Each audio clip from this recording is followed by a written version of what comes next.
Buckle up for a new episode of the Be S.H.E podcast, the show where we have real and raw conversations to inspire and empower you to be seen and heard so you can create balance in everything you want in your life and business.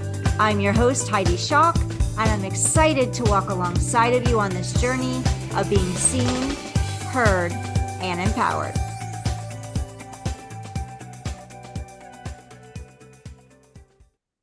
Welcome to the Be S.H.E podcast. And today is going to be a whirlwind. I know it because the guest who I have on today is amazing. I'm so excited to have her here. She was one of my guiding lights in my life in a training program that I was in. So when she reached out and said she's ready, I was like, oh yes, we're getting you on like yesterday. So welcome, Lisa, to the show. I am so beyond feeling blessed and privileged and excited for you to be here with me today. Oh, thank you so much. I listened to your podcast and it's so rich and wonderful. And I'm like, oh, I want to be on that. I'm like, yes. Yes, we're going to have some fun today. Before we dive in, I'm going to give a little brief intro and then introduce you, and we will get rocking and rolling. Be S.H.E podcast is sponsored by HLH Growth Solutions, helping business leaders become visible to build authority, dominate social media, and drive revenue growth. If you're tired of inconsistent leads and missed opportunities, Spotlight to Scale is for you. Head over to spotlighttoscale.com for your free blueprint download. And today, like I was mentioning, Lisa Kalmin is in the house, and she is a renowned transformational trainer, money mindset expert, and sought after speaker with over 38 years of experience, empowering individuals to break free from limiting beliefs and create lives of purpose and abundance.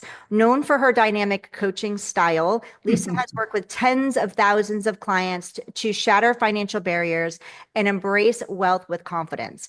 As the creator of the Earn Method and the author of award-winning book, The Problem is How You See the Problem, Lisa combines proven strategies with mindset mastery to help clients unlock their full potential and build thriving financial futures. So we're talking money on this topic. So Lisa, can you share more about you with us? And let's see how you were behind the scenes, George. We were talking about money mindset and what money blocks and things like that. So I'm excited to dive into that conversation today. Yeah, thank you. I'm so happy to be here, Heidi. Thank you. And as I said, I'm so like whenever somebody I've coached or trained is doing some big things in the world, I get so like proud, like a mommy, like a mama bear. So I'm so excited for you. I I've been training transformational work, which is really our belief system, our mindset, the way we view the world for decades. And about a decade ago, I started to dive into money mindset. So the work I do in other places is much more general, like it's overall. And we don't necessarily dive into how does it affect you, the way you look at money. So I began to dive into that, and partly out of my own experience, I noticed wow, sometimes money would flow into my life, and I felt like the flow and ease and abundance. Sometimes it would be really hard and not a lot changed on the outside. So I thought, well, this has got to do with me and the way I'm viewing it and my mindset. So I dove into it and found that most people, even if they've done some kind of personal development, don't really look at what is it that is affecting the way they relate to money, wealth, prosperity, and abundance. So I dove into that and really started to look at what is money really. And that's where it really got exciting, because we think money is a tool, we think money's this stuff, but it's really just an exchange of energy. Yeah. So. What does that mean, that money is an exchange of energy? Well, thank you. Thank you for asking. If you think about, first of all, let's think about money over the centuries. Like 500 or 600 or 800 years ago, it was like fur and pelts was what we exchanged. And then it was coin, some kind of coin, gold, silver, copper. So I read these novels that use the term coin for money. Then it was this paper stuff called cash. I still like it, but most people don't use it anymore. Then we had these check things, where you write out a check, and now we're talking about our generation. And then it was credit cards or debit cards, the little plastic stuff. And now it's this. It's just your phone. You just put your phone on there. And I have this thinking that someday it's going to be like, we're going to think I'm going to buy this and it'll be on our doorstep. Like it could be that. I Wow. notice I barely talk about anything and then it's on my feed. So if money has changed its form and everything is energy, if we break everything down to its smallest particle, it's just, molecules bouncing around. So money, one of my favorite definitions is money is an exchange of creative value, an Mhm. energetic exchange of creative value. So if money's ultimately energy, because everything's energy, then we can attract it and it can flow. Just like our energy we can attract, we attract, love, or we attract joy, and we also flow out with all of that. So and then it gets really fascinating because either we are being and doing things, we're looking at life, or we're behaving in a way that allows and opens the flow, or we're blocking it. Yeah, Oh, one more thing. I say one more thing about that. yeah. There's not a shortage of money. There's actually more money right now on this planet than there was when we started this podcast 5 minutes ago. I've heard that over and over and over again. And I think a lot of people listening be like, what are you talking about? There's a recession, or we're maybe we're people believe we're moving into one, or there's, not why am I struggling with money so much then if there's just more money available to everyone? How come I am not getting it, or I can't have it, or there's always not enough money at the end of my month? So you had mentioned earlier about energy flowing and abundance and blocks. And you had shared that you had dove into this yourself. Like you noticed when you were moving through this journey of your own that not much change on the outside. So what was it that you realized, and what did change when you were having these moments of, okay, I'm not in abundance flow? Yeah. So personally, for me, one of the key places that shifted for me is like when I was single and just taking care of I was like, sometimes it was more, sometimes, but I was always clear. I had this belief, I'll take care of myself and it'll be fine. Mm. Then I got married. I had children. At 51, I had twin boys. I did not birth them. And, I have 15-year-old twin boys. Once I got married and I had kids, I started my mindset went into duty, obligation, burden. Like I love my family. It wasn't about burden, like, oh, I hate doing this, but I felt like, oh my God, I got to take care of them. And so I began to, as I look back, I began to be scarce, Mm. worried, anxious. The fear kicks in, right? And I've often heard it said that we attract what we fear. Like what we put our energy on is what we attract. Oh, yeah. So I got scarce. And then there'd be moments where I let it go. And, so it's a fascinating thing to watch. And a lot of well, let me go back to one thing you said. Why, if there's so much money, am I feeling scarce? Well, think about how many people in the world, and the economy of wealth is not very just, I don't think. But we know there are many billionaires that attract money in the worst of times, the best of times, all of it. So it has to do with a lot of it has to do with what kind of environment or downloaded beliefs or modeling did people see when they were growing up around money. So I actually have one of the things I want to give your listeners is I have a little high earners like quiz or not high earners quiz. You can really take this quiz and see where is your mindset stuck. Okay. Yeah. So it's going to give you awareness of like what you should be focusing on first as far as overcoming that stuckness. Yeah, first it's going to give you like insight into how do I relate to money and wealth? Mm. Like, do I relate to it from a place of generating and being an abundant person who can go out and make things happen? Or am I operating from a way of looking at it, a mindset that is more scarce and limited? So it's first going to give you sort of a where you are now. And then I actually do a course and I use what I call my earn method to work people through how do you then open up that flow. So Would you be willing to share what your earn method is, how that works and how you help women? yeah, absolutely. Yeah, I call it earn method because the E is embrace money as energy. And we Mm, can talk some more about that. yeah. Embrace money energy. So really see, how does your perspective either allow it or block it? As well as, some of, there's cultural things there too that stop us. The world lives mostly in a scarcity context. People who are abundant have to get out of that scarcity, sort of the water we're swimming in. I'll call it that. The A is activate your vision. So uh, most people, even though they have goals, are disconnected from what's the vision I have for who I am as an abundant being. Maybe it's a lot of money, and maybe it's not about money as much as it is about an experience of life, joy, freedom, connection, things like that.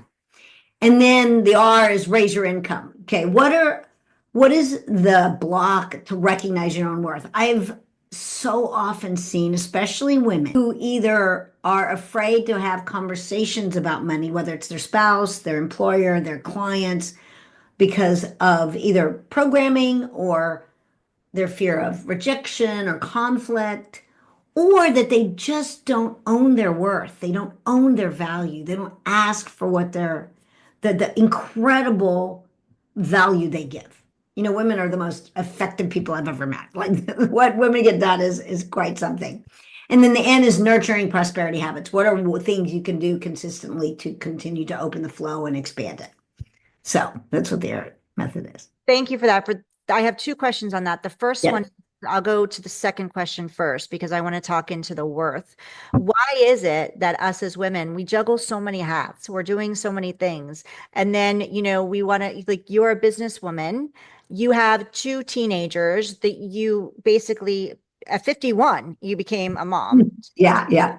Like they're not out of high school till I'm almost 70. I'm really aware of this. You look amazing. You decide at 51 and you're still building your business, running your business, you're a successful career woman. How do you juggle all of that? And these are three questions I'm coming up with now, but Okay, I really great. want to touch on the worth. Because why is it that you see that women don't hold the value of themselves, and I know for women in business, like especially in the online space, like there's so many that are afraid to charge for free. We give it away, and then we're afraid to raise our prices for the fear of maybe nobody's going to buy from us. Then what do you Yeah, why is this happen? Like, why did you see this happening? Because you've done so much work around this. And how do we move through that? How do you coach them or help them? yeah. Well, the worth piece of it is, in my experience, let me just give you a couple of stats that blew me away. So in 2022, which is not that long ago, like we just ended 2024, women made 78 cents to every dollar that men make. And for most women, that equals out to about $12,000 a year. Wow, It's a lot of money. a lot of It's a money. lot of money. And of women-owned businesses, 88% make less than $100,000. Wow. And only 1.6% make more than 500 to a million. And then it's like even smaller who make over a million. And if we know that what it takes to live in our world, that's rough. It's rough. So the worth thing comes from two places in my experience. One is there is a cultural conversation, which is what the statistics just relate to. I mean, some of the business owners, other stuff, but there's a cultural conversation about women's worth. We have been in a much more male dominated patriarchal culture. We know this, all the women listening to you, it's not new news. And one of the effects of that has been the cultural payment, how money's exchanged with women. We remember a few years ago, the women's soccer, the World Cup soccer team asking for equal pay as the men. It's going to happen in basketball. It's going to happen, in sports. So that was something that you and I and the women listening were born into. Now, does it mean we can't get beyond it? Absolutely, we can get beyond it. So don't be a victim to the culture. And just, it's there. You need to know it's there. Number two is the modeling, the messaging, and the beliefs that were transferred to them when they were young. So some of the questions will relate to this, but if you think about, like, your listeners, just take a moment and I want you to remember what was modeled to you, either spoken or just in their behavior through your either your parents, your family of origin, the people you hung around. It could be mom and dad, could be just mom, could be just dad, could be grandparents, could be aunties, those people that were and uncles right around you, cousins. What was modeled around money? What were the messages that were sent? And I'll give you one example for me. I realized as I started doing this work, my dad worked in retail. He worked really hard. We were middle class. We weren't super wealthy, but we absolutely had enough, completely had enough. When there was an energy crisis in the 70s, we've all heard about that now that President Carter died. My dad would literally, I would leave a room and he would go around and turn out the lights behind me. He would just walk around and turn out the lights behind me. Now, he didn't say anything. He was a very calm and, just a great dad. But I got this message like, oh, something's like there's not enough, or I've got to be cautious, or I've got to be careful. Yeah, so that's just a one. And then another thing I realized, and this took me a long time to get to. Had I done this, I would have gotten into it faster. When I was not in transformation, I worked for a large financial services company, and I had the capacity to make a lot of money. I have an MBA. I had a capacity to make a lot of money, but I kept making exactly this amount. Like it was at the time $75,000. Like boom, boom, boom. Nothing I did, even though I did different stuff, same. Well, I had this belief breakthrough that my dad was in retail and the most money he ever made was $75,000 Ah, when I was young, more later, but when I was young. And so I had an unconscious, and by the way, the beliefs running us are the ones that are unconscious. They're hidden. We can't see them. I had a belief like I can't make more money than my dad ever made. Now, even in seeing the belief, once I saw it, I went, oh, that makes no sense. He wants me to be successful. Boom. Immediately, I made like 30% more, like within 3 or 4 months. wow. Yeah. So the worth thing, coming back to it, is deep. There's cultural and there's also personal. Mm. And a lot So of it's subconscious. We don't even know that it's there, yeah, where it came from. Yeah, that's absolutely. yeah. So we have to do the work. We get to do the work in order Yeah, to uncover that so we can move past it. So if to you're open that and, flow. and you're feeling like this is me, right? I feel like I'm at this ceiling and I'm hitting it, and oh my gosh, you're having your aha moment. You definitely want to be reaching out and connecting with Lisa. So Lisa, tell us more about my other question. You brought up culture a Yeah. number of times, and I know you touched on the patriarchy piece of it, but there's also another cultural aspect of it, which is familial, and where Mhm. what we're raised in.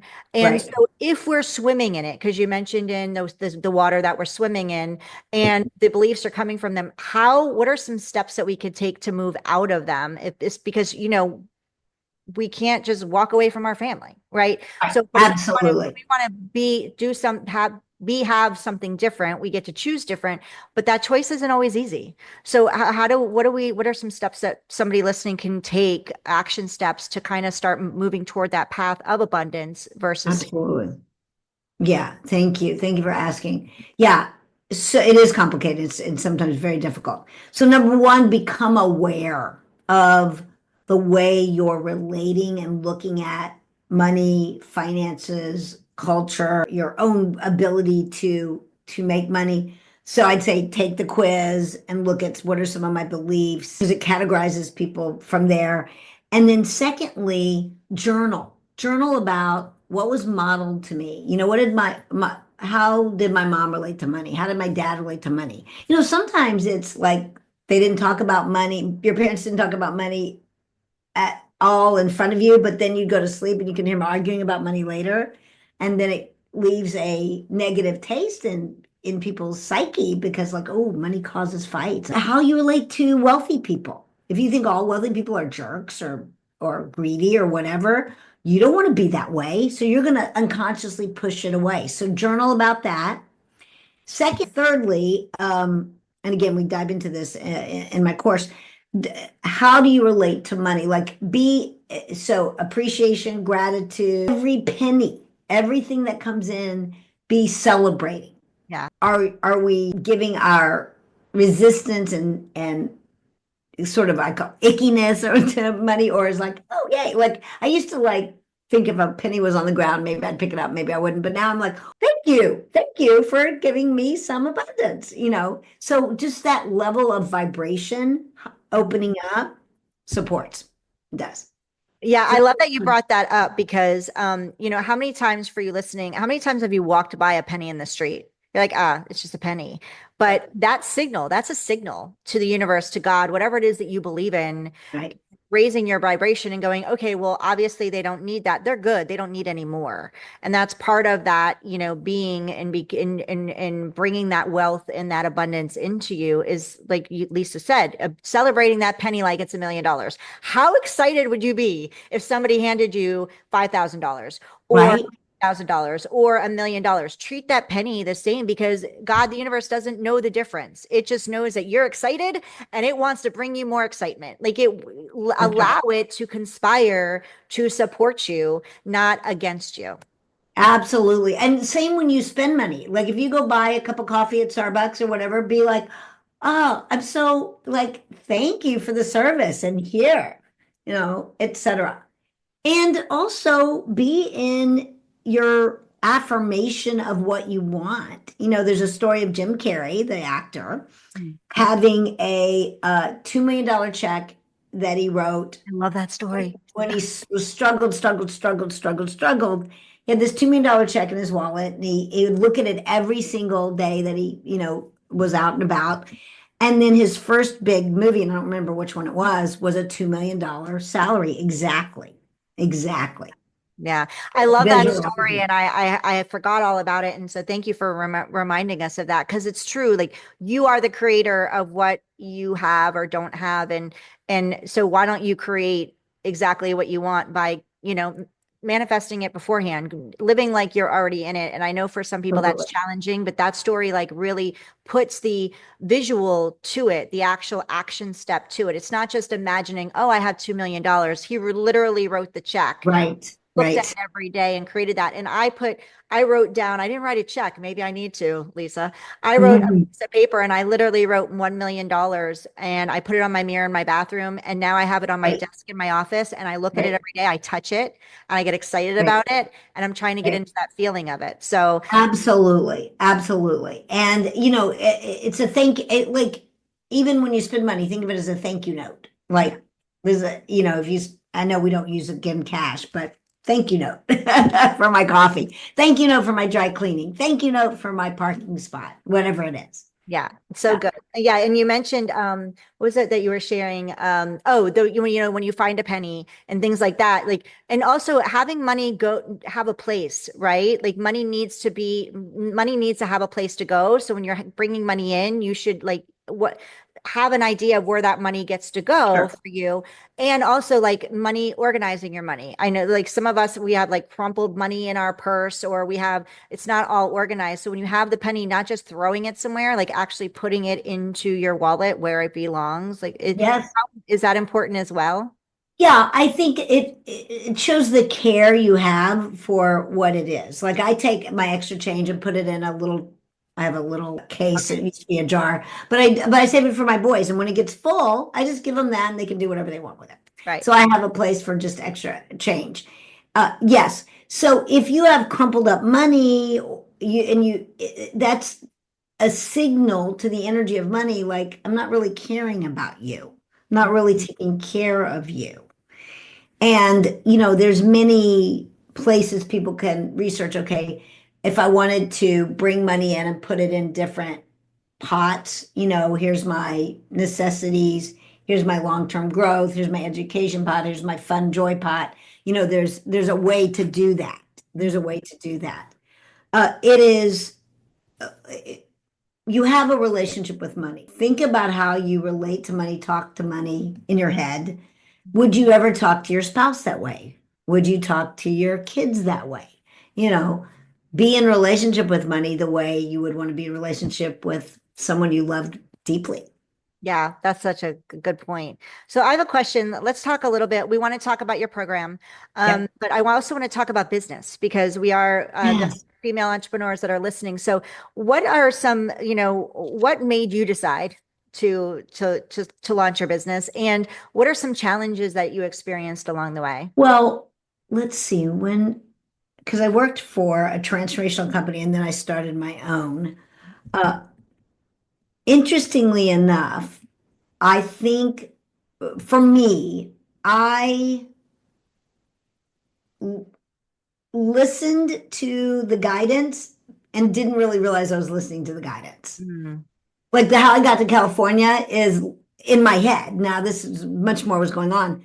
I literally needed to move. I lived in Washington, D.C. area. I needed to move apartments. My lease was up. I was leaving that particular place, single at the time. And so I had this opportunity show up in California, and I'm like, well, I got to move anyway. I'll just move to California. mm, Like that's how it felt to me. But what it was is I listened to there was a yes waiting for me. okay. There's a yes waiting for me. So here's what I would say in starting my business. My business was successful for many, many years, and now I let that go to do other stuff. But because I was driven by the vision of service I was giving people. Mm, So when I was driven by the service I was giving my students, as you know, the trainings you experienced similar, I I flourished. The trainings flourished. It was fun. It was challenging, and I was driven by a vision bigger than me. mm, So that's, I would say, the biggest thing. The one of the things I find that women do, I bumped into this. So of course, I had people that worked with me, worked for me. I was it. I was the CEO-ish, where I was the CEO of something, yeah, family, whatever it is. And I noticed I was hesitant to be direct and honest when it was time to let somebody go, when it was not a match, when mm, it was not serving them or serving the business or the client. I hesitated at times to make a change. And I think women get caught up in worrying about other people's feelings, including their employees, and that could be a stop. So there's always a compassionate, loving, kind way to let somebody go or to move them out of a different position or whatever you're doing. And remember, and this is what I had forgotten in moments, is you're serving them as well. right, Because if it's not working for you, it's not working for them. right.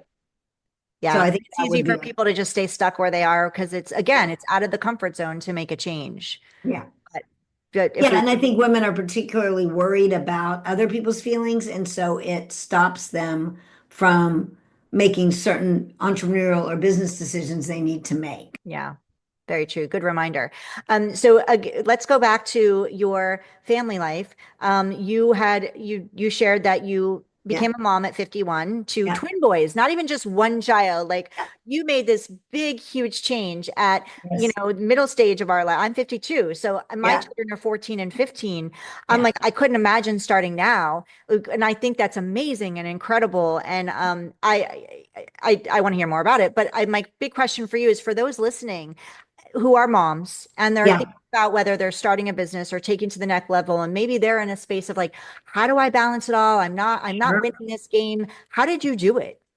And how Well, yes, that's a great question. I so for those of you that have kids, want to have a kid, want to start something new, this requires partnership. Whether you're married or not married, whether you're in a relationship or not in a relationship, this requires partnership.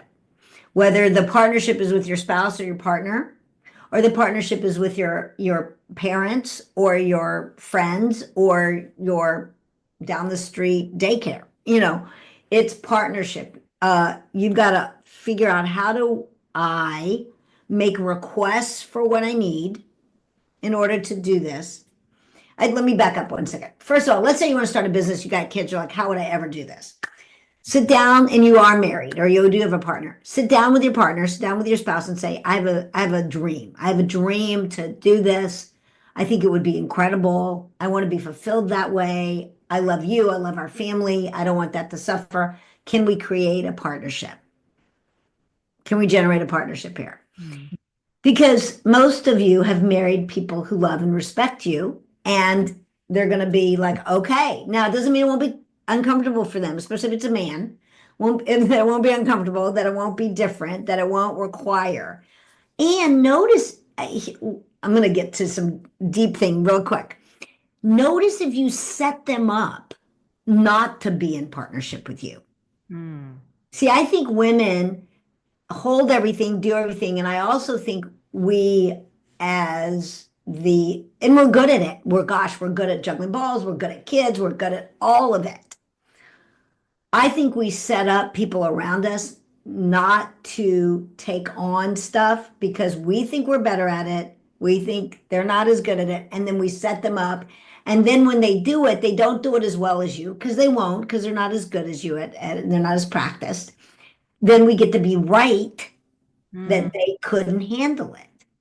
So there's this whole pattern playing out where we've set it up honestly to be martyrs. I do it all, and we don't have Complain to. about it, right? Then we want to complain about it that Yes. we're all alone and I'm doing it all and I'm doing and then we're exhausted. Again, Yeah. creating our own hard, right? We're Yeah. creating. And a complaint, by the way, is just something that isn't working for you or you don't like that you're unwilling to do anything about. You're unwilling to actually do something about it. Yeah, I'm glad that you brought up partnership. And, I just heard recently somebody told me, like, why don't you ask for help? Like, why aren't you asking for help? Like, I'm here to help you. And I'm just like, you're busy. We can all make Exactly. excuses. Like, we can always think, like, I don't want to be a burden. I don't want to be a problem. I know they're super busy. They've got this going on. But at the end of the day, like, if it's selfish, people are human beings want to help other human beings and Yeah. let's allow them to help us. And again, that's relationship, being in Yeah. relationship and creating that partnership. So thank you for bringing that up. So Lisa, tell us about your program, what you have going on, and how you can help us with our money. Okay, I'm excited. So, as I was saying about a decade ago, I got all into this. And I started doing like a one night workshop, and then it kept growing and growing and growing.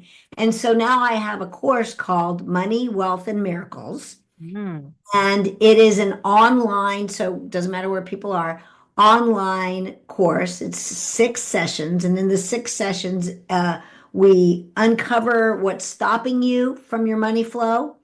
And then we add in nurture prosperity habits as well as take on your own conversation about your confidence, your wealth. And so it's coming up and it starts the end of January, January Oh, 20. Yeah. love it. I love it. I'm really excited about this. And you're going to tap into your vision. And it's not Yeah. just a vision. You get to go big on this vision. And if anybody's going to help you create a bigger vision than you could ever imagine, it is Lisa Kalmin. I'm just Thank you. letting you know because I know. I was I like, wow, look what she's doing. This is so Yeah, exciting. I have worked with her and you are going to come up with a vision that you would never ever expect. So if you're ready for more, if you're ready for your 2025 to really be your next level, this is the woman that's going to help you get there. So how do we find it? How do we reach out to you or sign up for it? Where's all the go-tos? Yeah, the go-tos, you can't, here's what I'll do. Let's drop in the show notes, we'll drop the link to the uh money assessment, money mindset assessment, the under earning financial assessment quiz. And one thing, let me just say one last thing.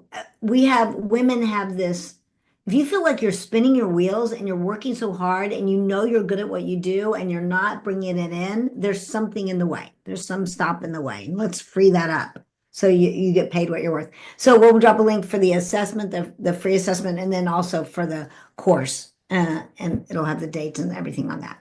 Great. Perfect. We're going to give you all that information. And also, Lisa, where can they find you if they want to reach out and message you or connect with you? Oh, on Facebook, Lisa Kelman, my name, as well as Instagram. You can direct message me on any of those. Well, I'm on LinkedIn as well, just not as active. Mm. So Facebook or Instagram is a little better. Or my website, lisakelman.com, support@lisakelman.com. You can Beautiful. email me. And we're going to have all of Lisa's contact information and links, all the good stuff, as well as the assessment link and the program inside the show notes. So make sure you reach out to her. Let her know that you heard her on the Be S.H.E podcast. Let her know you found her here. Lisa, thank you so much for being here. I have a couple more questions for you. They're fun. They're off. Okay, great. Go for it. Okay, first question is, what is something like a fun fact about you, Lisa, behind the scenes that we wouldn't know from working with you in transformation or seeing you on social media? Like, is there anything else that you'd like to Okay. share with us? I'll give you two. One, I'm actually pretty funny. And number two is I have this incredible skill. You know, when you go to a restaurant or a bar and they give you the coasters, the little cardboard coasters, Yeah. I can flip them up and catch them, but I can grow the stack. Like I'm incredibly good at flipping it up and catching it. Wow. Yeah. So as a younger adult, I won many a free drink that way. I can imagine. That's a fun fact. Done before, so that's fun. That is definitely a fun fact. My second question is for if you could have lunch with anyone, famous, historical, Dead or alive. dead or alive, it doesn't matter. Who would that be and why? I always go back to Moses. And I go back to Moses because, here he's kind of abandoned, as a child, so, and raised by, other people. Mhm. Uh, and the incredible faith that it took Mhm. to take a bunch of people, go out in the desert. I don't know if the Red Sea thing is true or not, whatever. But my point is Ask just, him. You can ask him. yeah, yeah, just the incredible surrender to his faith and belief, Yeah, such that he would take that on yeah. all the Trust. way, yeah, Yeah. yeah, yeah, Wow. That's an amazing answer. Thank you for that. yeah, yeah. So thank you again, Lisa, for being here. Is there anything, one last thing that we didn't get to talk about or touch on that you'd like to share before we wrap? Here's what I'll share. And I know most of your listeners are women. Uh, you are a magnificent being. You are magical. And you have already proven your incredible gift and beauty and love in the world. You don't need to prove anything else. It is your time to shine, and it is your time to step into who you are, what you're worth, and you have that capacity. As a human being, we all do. And I want you to know I don't care what has been said, I don't care who told you what, I don't care what happened in the past. In this moment, you have an opportunity to be the woman you want to be. Period. End of story. So good. And we are gonna, that is perfect way to end this because boom, mic drop from Lisa Mhm. Kalmin. So thank you again, Lisa, for being here. It's been such a You're privilege. welcome. So So great fun. time. Yeah. Thank you, Heidi. And thank you for listening to us today and being here with Lisa and I on the Be S.H.E podcast. If you feel called to, please share this episode. Allow other women to step into their abundance and wealth with Lisa. And also leave a review if you call to. We'd love it. And thank you for being part of the Be S.H.E podcast. Be empowered to be seen and heard.